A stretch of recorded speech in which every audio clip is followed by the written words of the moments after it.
अरे वाह, ये तो बहुत ही सुंदर झुमके हैं जी। मैं कल ही अपनी साड़ी के साथ ये वाले झुमके पहनूंगी।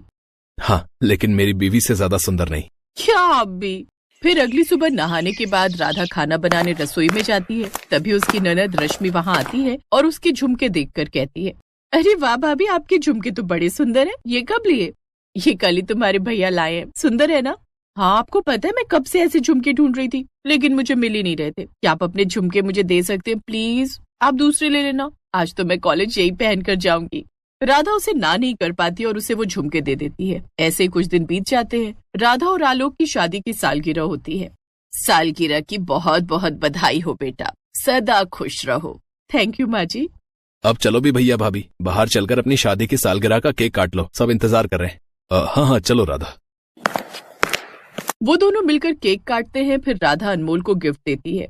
वाह, ये वॉच तो मुझे कब से चाहिए थी। Thank you so much. तुम कितने अच्छे से ये बात जानती हो। वैसे मैं भी तुम्हारे लिए कुछ लाया हूँ, ये देखो। वाह, ये साड़ी तो बहुत ही सुंदर है। और बहू, ये तेरे लिए कंगन मेरी तरफ से। थैंक यू माँ जी, थैंक यू। अब ये तो बहुत ही सुंदर है। इस साड़ी के साथ कितने अच्छे भी लग रहे हैं ना।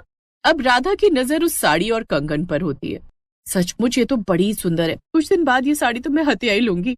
फिर कुछ दिन बाद, भाभी वो आपकी साड़ी और कंगन मुझे चाहिए थे। वो क्या है ना, मेरे कॉलेज में फंक्शन है तो मुझे वो पहनना था। बेचारी राधा ने अभी तक वो साड़ी एक बार भी नहीं पहनी थी और फिर बड़े भारी मन से वो साड़ी और कंगन उसे दे देती है। ऐसे ही कुछ दिन बीत जाते हैं। एक रोज राधा अपने मायके में 4 दिन रहने जाती है। फिर लौटते वक्त, ये ले बेटा, ये सूट तेरे लिए, इनमें से पसंद कर ले, जो चाहिए बाकी मैं दुकान वाले को लौटा दूंगी। हर बार कहती है माँ ये सूट थोड़े हल्के रंग का है, इसका डिजाइन अच्छा नहीं है, इसीलिए दुकान वाले से कहकर ये सूट उठा लाई। अब इसमें से कोई 2 तू रख ले, बाकी मैं उसे वापस कर दूंगी। सास और ननद के लिए सूट मैंने पहले ही लाकर रख दिए हैं। ओह अच्छा, वैसे माँ मुझे ये वाला और ये वाला पसंद है, इन्हें मैं रख रही हूँ। राधा अब चल, देर हो रही है। अच्छा माँ, मैं चलती हूँ। आते रहना बेटा। राधा वो सूट लेकर ससुराल आ जाती है। बहू, तू जब से मायके गई है ना, मेरा तो दिल ही नहीं लग रहा। अच्छा किया अनमोल बेटा, तू इसे ले आया। लेकिन बहू, तू लेकर तो छोटा बैग गई थी, फिर इतना बड़ा बैग क्या भर कर ले आई? वो माँ ने कुछ मिठाइयाँ, घी और सूट दिए। माँ ने आपके और ननद जी के लिए भी कपड़े भिजवाए, मैं आपको दिखाती हूँ। तभी उसकी ननद भी वहाँ आ जाती है। राधा वो सूट उनको दिखाने लगती है। ये लो ननद जी, माँ ने ये वाला सूट तुम्हारे लिए भेजा है। अच्छा, दिखने में तो ठीक ही है, लेकिन मुझे ना भाभी वो वाला ज्यादा अच्छा लग रहा है, क्या मैं वो रख लूं? बेटी, वो सूट भाभी का है।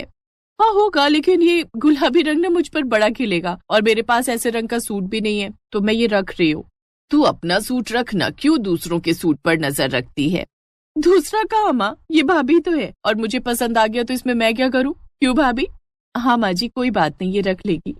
अब ननद अपनी भाभी का सूट रख लेती है और बेचारी राधा को फिर से बेमन से वो सूट रखना पड़ता है। ऐसे ही समय बीतता है और अब राधा के देवर अंकुर की शादी भी हो जाती है और अब घर में एक और भाभी यानी कि छोटी भाभी आ जाती है। शादी के कुछ दिन बाद, ये लो प्रज्ञा, ये पायल मैं तुम्हारे लिए लाया हूँ। शादी से पहले तो मैंने तुम्हें काफी सारे गिफ्ट्स दिए, लेकिन शादी के बाद ये मेरा तुम्हें पहला गिफ्ट है।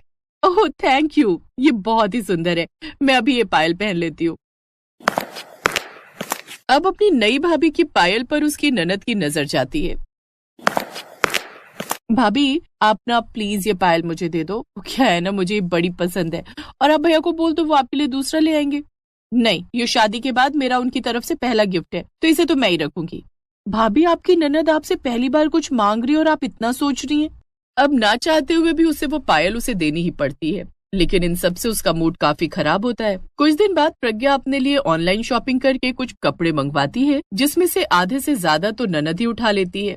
क्या भाभी, आपने अपनी शादी पर भी तो कितनी सारी शॉपिंग की थी, अब ये वाले तो मैं रख रही हूँ। अब वो उसके वो कपड़े भी रख लेती है, लेकिन प्रज्ञा अब मन ही मन सोचती है, ननद को तो सब चाहिए, लेकिन अगर मैंने इसे नहीं रोका तो इसकी ये हरकत बढ़ती जाएगी।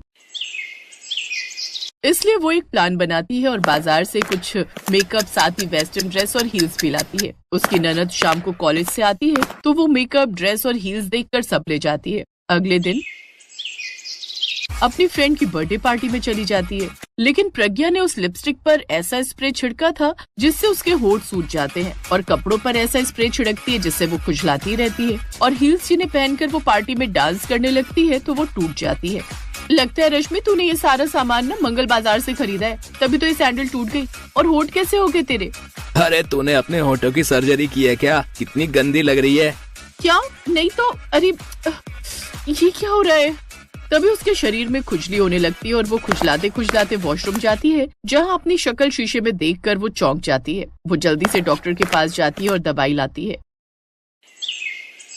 वो जान जाती है कि ये सब उसकी भाभी ने उसे सबक सिखाने के लिए किया था, लेकिन उस दिन के बाद से उसको सबक मिल गया था कि अब वो किसी का सामान इस्तेमाल नहीं करेगी। अब वो कभी अपनी भाभीयों की चीज पर नजर नहीं रखती, जिससे अब राधा और प्रज्ञा दोनों ही सुखी थी।